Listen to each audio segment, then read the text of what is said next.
अरे बहू रानी तो सारा सारा दिन कमरे में बंद रहती है, कोई काम भी नहीं। मैं तो बोर हो जाती हूँ, क्या करूँ।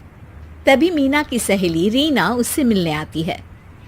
अरे मेरे घर का भी यही हाल है, बेटा ऑफिस और बहू कमरे में बंद, समय काटे नहीं कटता।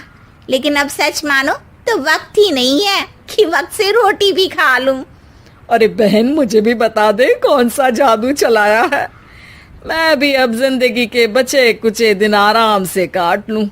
दीवारें देख देख कर तो बोर हो गई हूं मैं। रीना मीना को एक स्मार्टफोन देती है। ये ले, ये है वो छड़ी जो जादू करती है। इसमें मैंने तेरा फेसबुक अकाउंट भी बनाया है, एंजल प्रिया के नाम से। बस अब यहाँ दोस्त बना और सबसे बातें कर। सास को पहले तो उतना समझ नहीं आता है, लेकिन धीरे धीरे वो उसकी आदत डाल लेती है। माँ जी जल्दी से खाना खा लीजिए, मुझे थोड़ा काम है। अरे तू जा, मैं खा लूंगी, अभी वक्त नहीं है। और सासू माँ मोबाइल में मुंह गड़ाए जवाब दे देती है।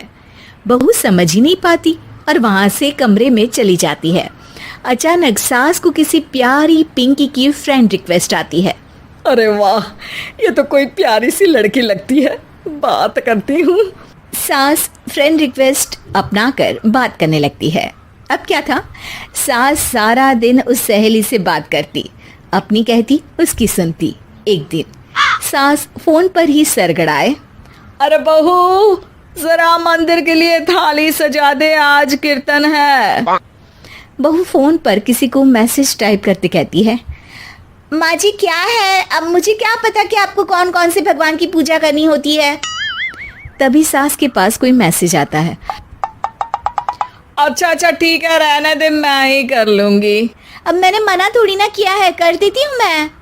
अब मैंने भी बोला ना कि थोड़ी देर में बात करती हूँ, तो मैं ही कर लेती हूँ, तू जा अपने कमरे में। बहू वहां से चली जाती है।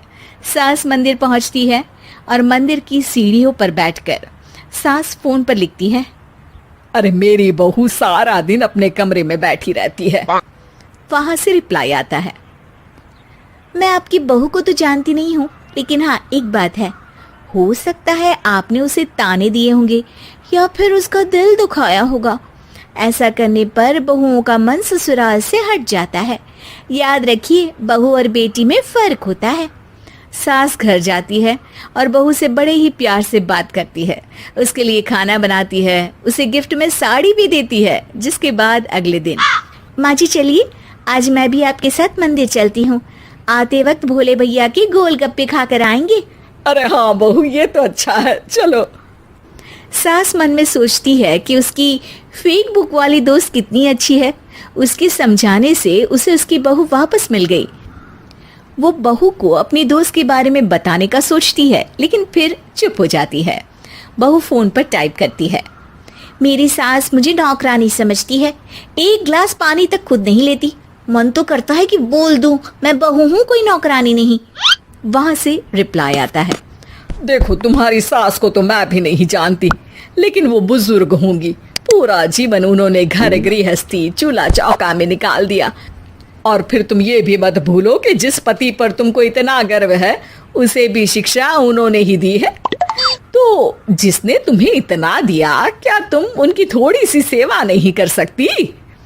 बहू भी अगले दिन से सास का सारा काम करती, उनके पैर दबाती, उनका ख्याल रखती, उनके साथ घूमने जाती। एक दिन सास, बहू ये लो मेरा हीरे का हार। पहले तो सोचा था कि अपनी बेटी को दूंगी, लेकिन आज जब मेरे हाथ पैर में दर्द था तो तुम मेरा साथ दे रही थी। समय पर खाना पानी देकर तुमने ही मेरा बुढ़ापे में साथ दिया। उसके हिस्से का बहुत कुछ मैं उसे दे चुकी हूँ, लेकिन ये अब तेरा। बहू तो ये देखकर खुशी से उछली जाती है। वो सास को गले लगाकर कहती है।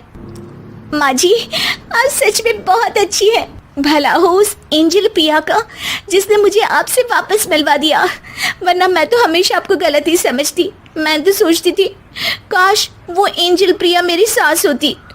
क्या नाम लिया बहू? एंजल प्रिया तेरी फेक बुक फ्रेंड है? हाँ माँ जी, वो बहुत अच्छी है। उन्होंने ही मुझे बताया कि सास की कीमत क्या होती है। अरे बहू, कहीं तू प्यारी पिंकी तो नहीं? जी माँ जी, मैं ही हूँ प्यारी पिंकी। क्यों? सास बहू को गले लगाकर कहती है। मैं भी यही सोचती थी कि काश प्यारी पिंकी मेरी बहू होती। शुक्रिया बहू। सासू माँ, शुक्रिया तो हम दोनों को फेसबुक और सोशल मीडिया का करना चाहिए, जिसने हम दोनों को एक दूसरे से दिल से मिला दिया। अब तक दोनों को समझ आ गया था कि जो खुशी वो बाहर ढूंढ रहे थे, सच में तो वो उनके घर में ही थी।